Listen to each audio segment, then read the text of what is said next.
వాడు నన్ను దీవించాలని నా గురించి చెడుగా చెప్తాను, నువ్వు బాధపడకని చెప్పిన పొద్దుగాల. గట్టిగా చప్పట్లు కొడదాం. నా దీవెన కొరకే నా గురించి ప్రయాసపడుతాడు ఆయనే. అతను అనని దావీదు కష్టములు ఏడుచుకుంటూ వెళ్తున్నప్పుడు అట ఒకడు దుమ్మెత్తిపోతాడట, రౌతులతో కొడుతాడట. దావీదు పక్కమటి ఒక్కొక్కడు 30,000 మందిని, 20,000 మందిని, 10,000 మందిని చంపిన వ్యక్తులు కూడా ఉన్నారు. సిటికేస్తే పోయి వాడిని కత్తుకోకుండా చేసి వస్తారు దావీదు సిటికెత్తే.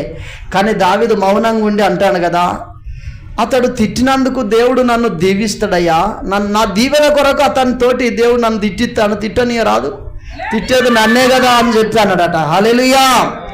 ఎవడైతే తనను తిట్టిండో, ఎవడైతే రాళ్లతో కొట్టిండో వాడే దావీదు జయం పొందిన తర్వాత కాళ్ళ మీద వచ్చి పడి బాంచను, దండం పెడతా, కాలు మొక్కుతా అని చెప్పి అంటుండట. గట్టిగా చప్పట్లు కొడదాం.